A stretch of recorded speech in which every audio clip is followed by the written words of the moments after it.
그 결혼 전에 미리 결혼 후에 예산을 생각해 보시는 커플들은 아마 없을 겁니다. 하지만 이제 상담을 통해서 우리가 결혼 후에 어떤 신혼부부의 삶에 대한 그 생활비나 이런 부분들을 구체적으로 한번 따져볼 기회가 있다면 굉장히 좋은 기회가 되는 거고요.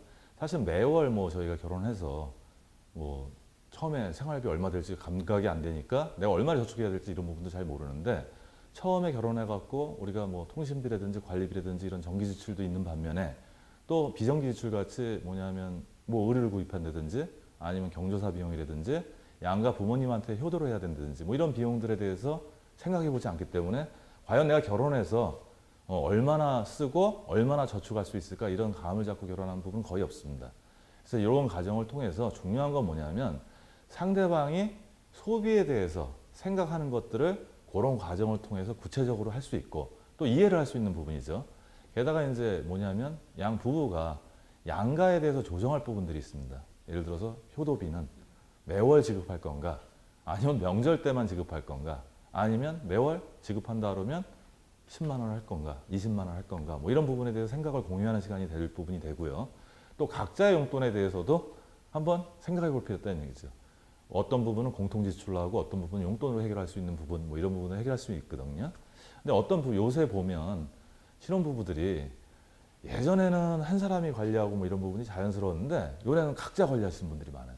근데 제가 경험적으로 보면 그런 부부들은 결과적으로 효율적으로 돈을 잘 모으지 못하고요. 막상 돈이 필요할 때 돈이 서로 잘 못 모았기 때문에 서로 그게 비난의 근거가 되고 다툼의 근거가 됩니다. 따라서 우리가 결혼 전에 신혼 후에 어떤 예산 같은 거를 한번 짜보면 아마 막연하게 생각했던 그런 부분이 아니고 자기 그 재무에 대한, 가정의 재무에 대한 미래에 대해서 한번 본격적으로 구체적으로 그리면서 계획해 볼 수 있는 좋은 시간이 될 수 있다고 생각합니다. 그러니까 요새 이제 우리가 결혼을 하면 전혀 다른 환경 속에서 살다가 살아온 사람들이 한 살림을 합치다 보니까 연애 때하고는 180도 틀리다는 얘기들 많이 하지 않습니까? 내가 옛날에 당신 이럴 줄 알았는데 막상 결혼해 보니까 이럴 줄 몰랐어, 이런 부분들이 있고요. 특히 돈이 큰 이슈가 되는 부분이 많습니다. 그 중에 중요한 건 뭐냐면 주도권을 누가 잡을까. 뭐 다른 것도 주도권 얘기를 하지만 돈을 누가 관리하냐에 따라서도 주도권 부분이 생기기 때문에 그런 부분들에 대해서는 조율이 굉장히 필요하고 초기에 그것 때문에 오해를 하시는 부부들도 굉장히 많아요.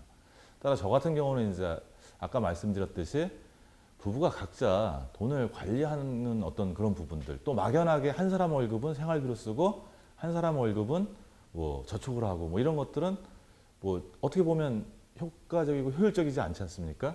따라서 뭐냐면 저는 돈에 좀 밝은 사람이 주도권이라는 것보다 돈에 대한 관리를 좀 했으면 좋겠고요. 그 대신 뭐냐면 일방적으로 돈을 관리한다고 해서 혼자 한 사람은 관리를 하고 한 사람은 그걸 무시하고 배제시키고 뭐 이런 부분이 아니고 같이 관심을 좀 가져야 되는데, 한 달에 한 번 정도는 서로 이번 달에 좀 쓴 돈, 아니면 뭐 잘못 쓴 돈이라든지 우리가 잘한 점이라든지 아니면 저축을 얼마나 했다든지 뭐 이런 것들을 대화를 한번 나눠본다면 한 사람이 관리하더라도 두 사람이 같이 정보를 공유하면서 뭐 따로 소외되지 않고 뭐 협조하지 않는 어떤 그런 부분이 발생하지는 않을 겁니다. 근데 일반적으로 이제 돈에 대한 어떤 얘기를 어떻게 보면 대화라는 걸 우리가 좀 약한 부분도 많지 않습니까? 특히 돈에 대한 대화는 항상 부족한 거라든지 남한테, 상대방한테 탓을 하는 어떤 그런 부분이 있기 때문에 끝까지 가기가 상당히 어렵습니다. 그래서 그런 부분이 끝까지 가야 되는데 너무 재무 대화라는 걸 어렵게 생각하지 말고 이달에 두 사람이 벌은 돈, 그 다음에 이달에 우리가 지출한 돈, 그 중에 우리가 지출을 잘한 돈, 그 다음에 우리가 이번 달에 이런 지출을 하지 말았어야 되는데 무리하게 구매했으니까 우리 이거 좀 한번 반성도 좀 해보고, 그 다음에 우리가 이번 달에 어떤 상품을 가입해서 이 정도 저축을 했고 뭐 이런 부분들을 소소하게 나눈다 생각하면 일단 될 것 같고요. 그 다음에 이제 다음 달에 벌어지는 뭐 집안의 경조사라든지 이벤트라든지 뭐 여러 가지 돈이 특히 들어갈 일들 뭐 이런 거 있지 않습니까?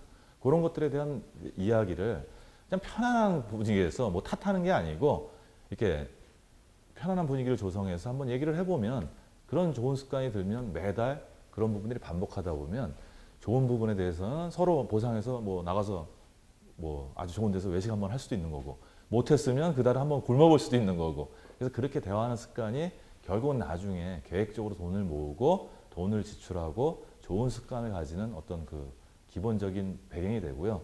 그게 이제 신뢰의 배경이 서로 상호 간에 돈에 관한 신뢰. 어떤 부부들 보면 이런 경우도 많지 않습니까?